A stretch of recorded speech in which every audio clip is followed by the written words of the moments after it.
Where were you flying to, and what time was the flight? Where were you? No, I'm still. My flight was supposed to be at noon. Okay. Kenya Airways to Johannesburg. I represent Kenya in the Pan-African Parliament. So we have a sitting starting Monday.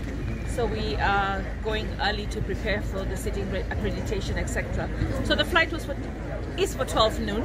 I know there'll be a delay. Kenya Airways gave us the notifications that flights were delayed, but we should still come to the airport.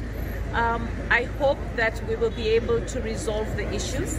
I think this was a strike notice that was given, and I feel sometimes that as government, we need to be able to sit and discuss.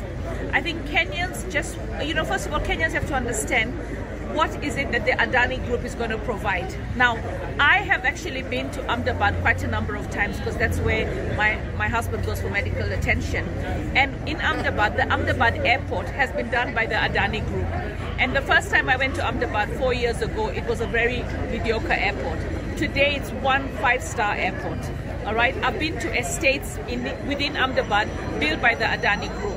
I think one of the biggest challenges that we have in this country and everywhere in the world is that when you have a tender of any sort or a partnership of any sort, and I've been a victim of that with my Adopt a Light project, or when you have an idea and you come in to try and get that contract, there are going to be many other people that want that contract. So I think what's important is that the government should come clear. And I mean, that's the reason why you have a government spokesman.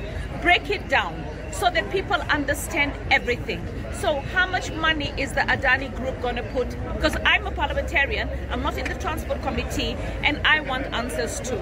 So I want to know how much money is the Adani Group going to put into refurbishing the airport?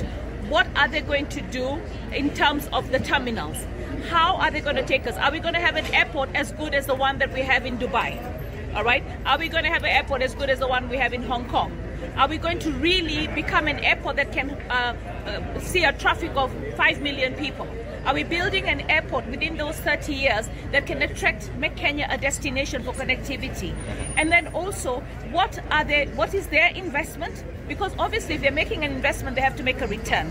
But as we're speaking right now, I know that unfortunately, most of the parastatals that we have, including JKIA, are probably not making profits, and they're eating into the need for the government to keep looking for money. So I think just like I am looking for information, I think every Kenyan is looking for information, and the employees of the airport are also looking for information, because the first thing that they heard was there's going to be job cuts, right? And I think anybody who's coming in has to be sensitive to the fact that the economy is tough and nobody wants to lose their job. And if you're going to come in, tell us, what are you going to do? You're going to have to make things better than they are for the people that are working here and the country at large. So, I like the solidarity that they have, right? And I hope that we can resolve it sooner, right? I hope that I will fly out today. I think I'm going to have a wait, and that's pretty normal.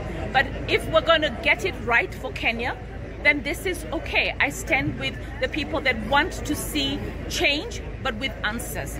So I think the office of the president and the executive has got to come out clean and say, this is what it is. And then we start interrogating that and we say, can we make a better negotiation? But in this particular case, I, as a legislator, I don't feel well informed. All right, and I want to be informed by the state. I want to be informed by the ministry. I want to be informed not just by social media, and spell it out, not in a 10,000-page document.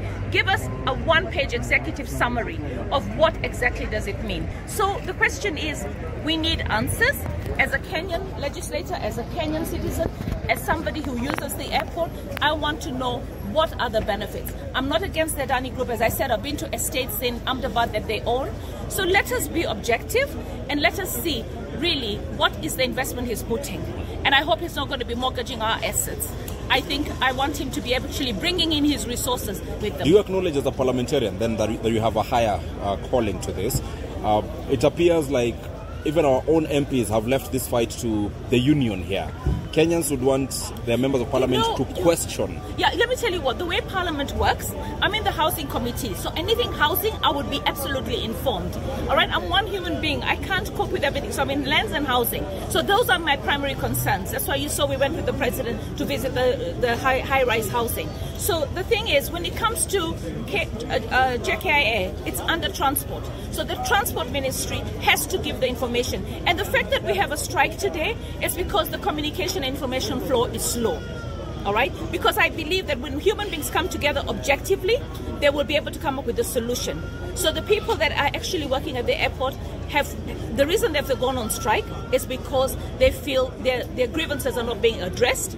They also feel insecure about their jobs, and they're probably questioning what's going to happen to the asset overall. But if Adani Group is bringing, and also I think the government just needs to come absolutely clear, and they need to give that information in small bites, not in huge documents that people can't understand.